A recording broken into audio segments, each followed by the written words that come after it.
الحمد لله رب العالمين والعاقبة للمتقين والصلاة والسلام على سيد الأنبياء والمرسلين وعلى آله وصحبه ومن تبعهم بإحسان ودعا بدعوتهم إلى يوم الدين. أما بعد فأعوذ بالله من الشيطان الرجيم. بسم الله الرحمن الرحيم.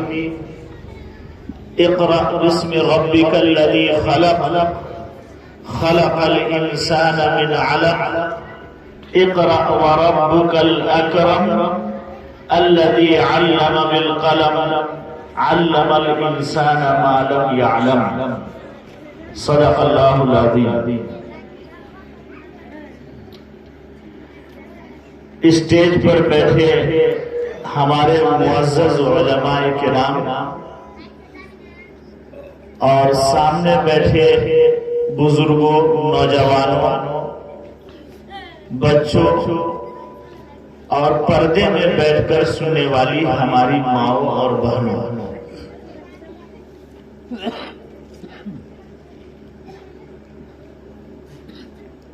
آپ جس انداز میں بیٹھے ہوئے ہیں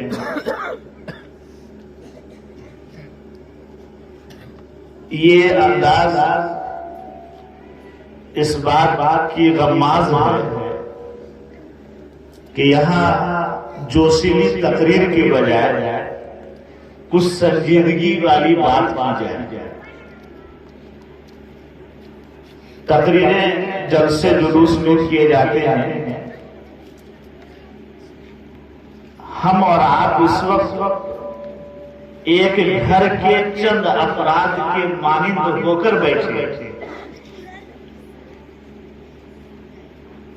اور گھر کے ان چند افراد میں سے کچھ لوگوں میں کچھ گڑبڑی ہو گئی ہے اور سب لوگ بیٹھ کر اس گڑبڑی والے آدمی کو صحیح کرنا چاہتے ہیں. اس کو یوں سمجھ لیجئے کہ زید ہے آپ کے سماج میں، اس کو 6 لڑکے ہیں، زید کا بھائی ہے، زید کی بیٹی ہے، اس کے چند بیٹوں میں کچھ گڑبڑی ہو گئی. لوگوں نے اسے کہا کہ آپ کا بیٹا گڑبڑی کر رہا ہے، آپ کا فلاں بھائی ہے وہ تھوڑا غلط راہ چل رہا ہے. تو زید نے سوچا کہ اپنے اس پریوار کو لے کر بیٹھیں اور پوچھ پاچھ کریں، کوئی گڑبڑی ہے تو اس کی اصلاح کریں. تو ظاہر سی بات ہے اس کے لیے جلسے کی ضرورت ہے. بولیے نا بھائی، نہیں آپ زبان کھولیں. جلسے کی ضرورت ہے. اب کچھ بولیے نہ رہے. ارے جلسے کی ضرورت ہے؟ نہیں ہے. اس کے لیے مائک کی ضرورت ہے؟ نہیں ہے. کوئی آدمی نہیں چاہے گا کہ اس کی بیماری یا اس کی برائی سماج کا یا پڑوس کا کوئی آدمی سن لے. تو ٹھیک یہی مثال ہماری اور آپ کی اس وقت ہے. ہم لوگ ایک گھر کے چند فرد ہیں، کچھ بیماریاں آ گئی ہیں، کچھ خرابی آ گئی ہے، اس کو مل جل کر حل کرنے کے لیے بیٹھ گئے. اب ظاہر سی بات ہے اگر گھر کا 2 بیٹا بگڑا ہوا ہے، اس کو 4 بھائی باپ ماں سب مل کر کے سمجھائے گا، وہ بگڑا ہوا انسان بھی کچھ بولے گا کہ نہیں بولے گا کہ آپ کو غلط. آواز تو کم کیجیے. ہاں، اکو پکو کا چکر مت رکھیے. آواز یہاں ہمارے بھائی لوگ سن رہے ہیں کافی آتی ہے. تو جب آپ اس کو کہیے گا پھر آواز میں یہ گھنگھناہٹ، جب آپ اس کو کچھ کہیے گا تو وہ بھی نہ کچھ بولے گا کہ نہیں بولے گا کہ آپ کو غلط خبر کسی نے دے دیا، آپ بلا وجہ ہم سے بدگمان ہیں، ابا کو کچھ ملتا ہی نہیں ہے، بھیا کو کچھ لگتا ہی نہیں ہے، جو کہہ دیا وہی سن لیا. پھر باپ ماں بھائی اس کو سمجھائے گا تو وہاں دونوں پکش کے لوگ بولتے ہیں. تو اسی طرح جب ہم ایک گھر اور ایک کنبے کے ہو گئے تو کچھ ہم بولیں گے تو کچھ آپ بولیے گا نا. ابھی بھی آپ زبان بند کی بولیے نا بھائی، بولیے گا نا. نہیں سر مت ہلائیے، زبان سے بولیے گا نا. تو جب ہم آپ سے کچھ پوچھیں تو آپ زبان سے بولیے گا نا انشاءاللہ. ہاں بولیے. ہماری عادت ہے ہم کچھ بلواتے نہیں، ہم ہی بولتے رہے کیسے ہو، کچھ آپ بھی بولیے گا انشاءاللہ. اس لیے تقریر نہیں کرنے جا رہے ہیں. کچھ باتیں یہاں سے لیں گے، کچھ باتیں وہاں سے لیں گے، کچھ باتیں وہاں سے لیں گے، اور سماج میں جس بات کی ابھی اس وقت ضرورت ہے اس کو ہم کوشش کریں گے کہ آپ تک پہنچائیں۔ یہ آیت چند آیتیں ہیں جو ہم نے پڑھی، اور یہ چند آیتیں وحی کی سب سے پہلی کڑی۔ جس وقت سرکار دو عالم صلی اللہ علیہ وسلم کو نبوت ملی تو انہی چند آیتوں کے ذریعے سے نبوت کی ابتدا ہوئی۔ آپ غار میں تشریف فرماتے، جبرائیل علیہ السلام تشریف لائے اور آپ کو اپنے سینے سے لگا کر دبایا۔ بخاری کی ایک دم ابتدائی حدیث ہے، سینے سے دبایا اور پڑھا اقرا۔ آقا صلی اللہ علیہ وسلم نے فرمایا ما انا بقارئ۔ پھر حضرت جبرائیل نے سینے سے لگایا آقا صلی اللہ علیہ وسلم کو، پھر دبایا، کہا اقرا، کہا ما انا بقارئ۔ یہ 3 مرتبہ کیا۔ پھر اس کے بعد جبرائیل علیہ السلام نے یہ چند آیتیں تلاوت کی اور آقا صلی اللہ علیہ وسلم کی نبوت کی ابتدا ہوئی۔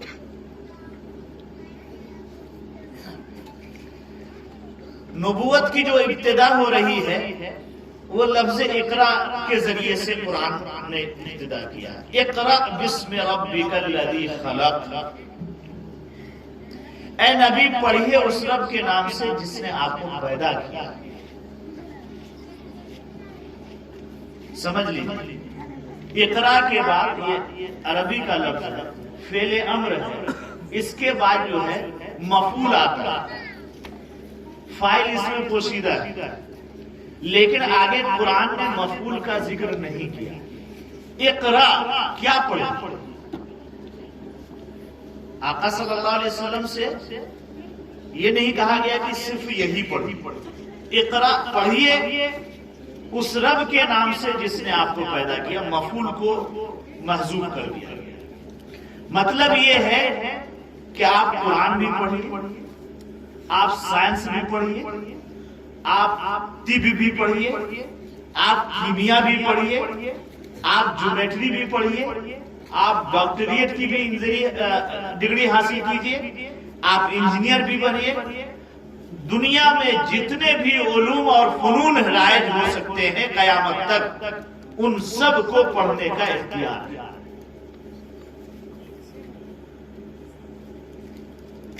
لیکن ہم کو اس وقت یہ بتلانا ہے کہ اقرا کا لفظ کس ماحول میں کہا گیا۔ آپ جس وقت مبعوث ہوئے عرب کی حالت کیا تھی؟ عرب سے باہر کی دنیا جو تھی اس کی حالت کیا تھی؟ ایک سرسری نظر آپ اس پر ڈال دیں تو آپ کو لفظ اقرا پڑھو، پڑھیے، قلم اور پڑھنے کی طاقت کو اپنائیے کا اندازہ لگتا ہے۔ آقا صلی اللہ علیہ وسلم جس ماحول میں تشریف لائے، دنیا میں جتنی بھی برائیاں ہو سکتی تھی تقریباً ساری برائیاں اس سماج میں پائی جاتی تھی۔ اب اندازہ کیجیے،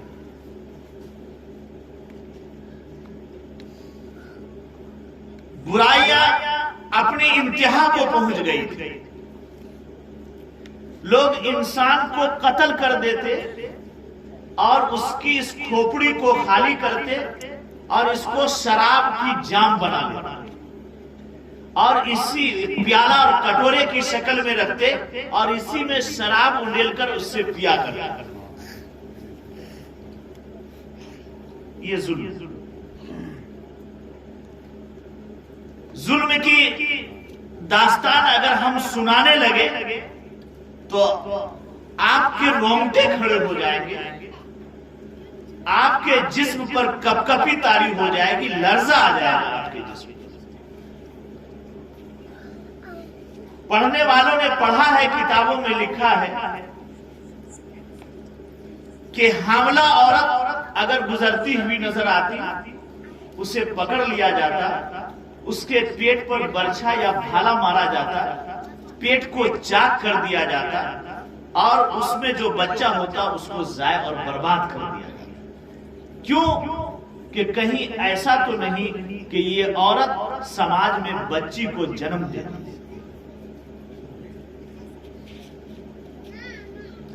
اس زمانے میں انسان کو بھی جانور کی طرح خرید و فروخت کیا کرتا ہے.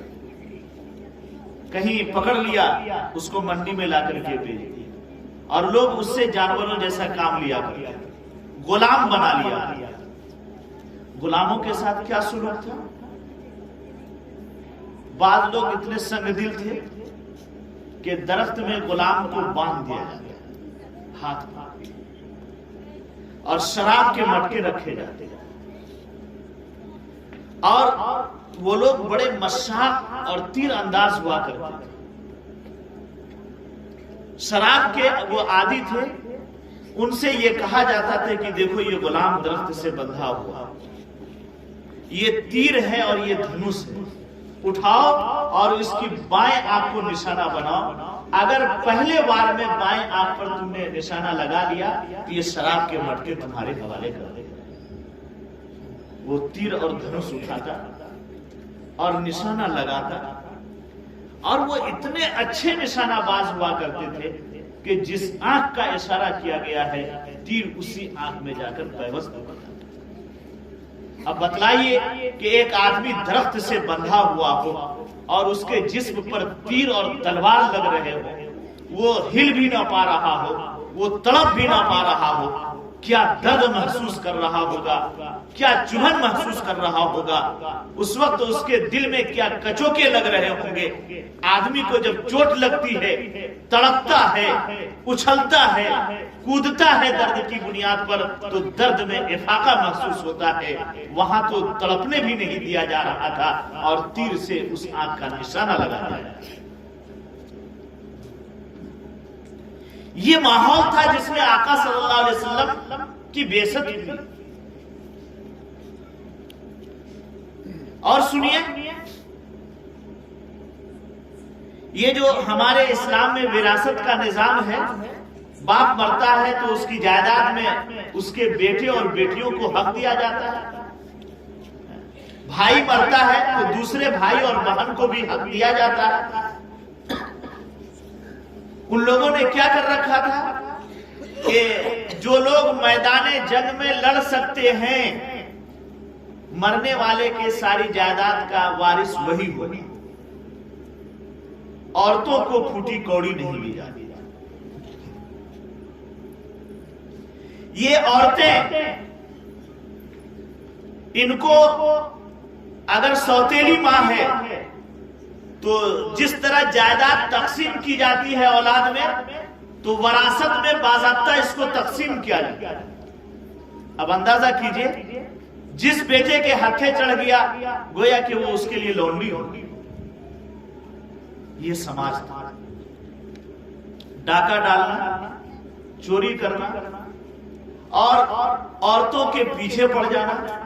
جس عورت کے پیچھے جو نوجوان پڑ گیا, سرے عام سرے بازار اس کو بے عزت کر دینا, یہ عام سی بات تھی, کوئی ٹوکنے والا نہیں. جوا کھیلنا, شراب پینا, زناکاری کرنا, اور بچیاں جب پیدا ہوتی تھی تو خود ماں باپ اس کو گڈھا کھود کر زندہ اس میں دفن کر دیا کرتے. جس عورت سے اس کی تخلیق ہوئی, پیدائش ہوئی, وہ مرد بنا, وہ جوان ہوا, وہ طاقتور بنا, اسی عورت سے جب بچی جنی جا رہی ہے تو اس کو جو ہے زندہ دفن کر دیا گیا. کیوں کہ کسی کو داماد نہ بنا. تاریخ میں بہت سارے واقعات لکھے ہوئے ہیں. ایک واقعہ میں آپ کے گوشے گزار